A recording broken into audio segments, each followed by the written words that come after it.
There is a country most people stopped watching.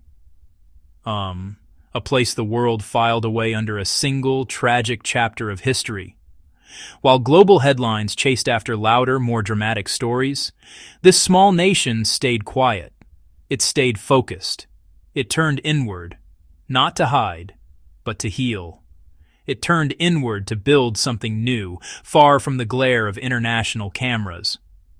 The world moved on, caught up in its own relentless cycles of news and noise. Assuming this country's story had already reached its definitive, sorrowful conclusion. But stories, especially those of entire nations, are rarely so simple. They continue long after the world has looked away, evolving in silence. What if the ending you were told was actually just the beginning? This is a story about a place that chose discipline over drama. This is a story about progress over pity. It quietly rewrote itself without asking for permission or approval. Most people think they already know this story. They remember the headlines from decades ago. They remember the images of heartbreak and the chilling silence that followed. They recall the global sympathy and the somber documentaries trying to make sense of the senseless. But that memory, frozen in time, captures only a fraction of the truth. It is the prologue, not the final word. While other nations debated, while other nations argued, while other nations stumbled. This one began to execute a plan with methodical precision. It wasn't loud, it wasn't flashy.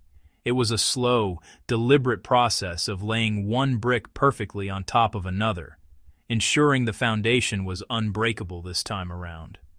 The work was done in the quiet moments, in the community meetings, in the classrooms, in the disciplined cleanup of its streets. It was a reconstruction not just of buildings and roads. It was a reconstruction of trust. It was a reconstruction of identity. It was a reconstruction of shared purpose. This country is quietly becoming something few ever expected, something the world was never meant to notice. This is a story of resilience that goes beyond mere survival. It speaks to a different kind of power, the power of quiet, relentless focus.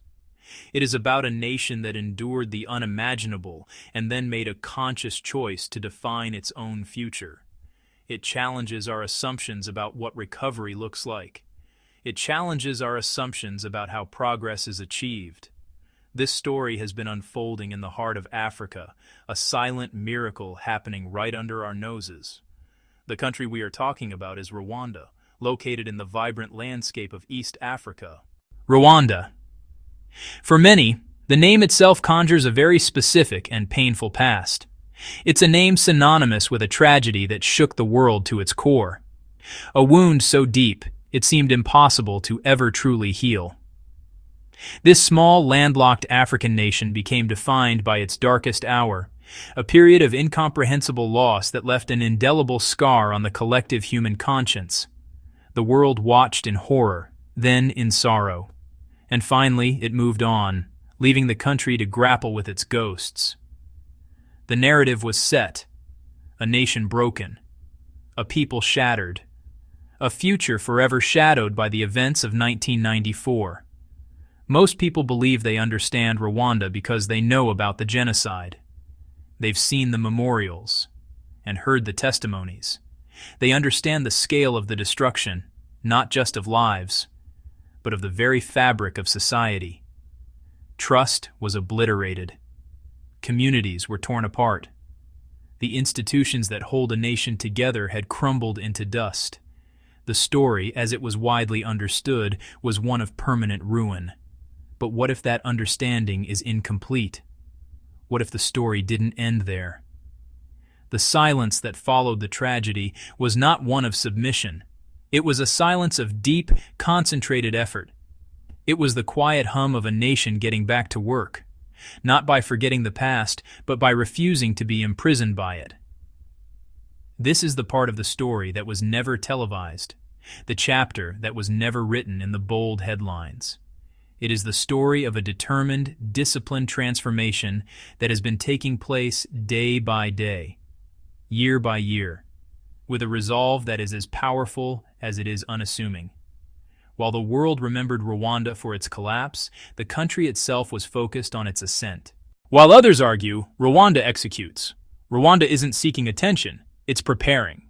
Some countries rise loudly, others rise precisely. The most dangerous thing about Rwanda's rise is how few people are watching. Silent competitors, global shifts, ignored power. History doesn't always announce itself. Sometimes it whispers. If you enjoy stories the world isn't paying attention to yet, thanks for watching. I'll see you in the next story.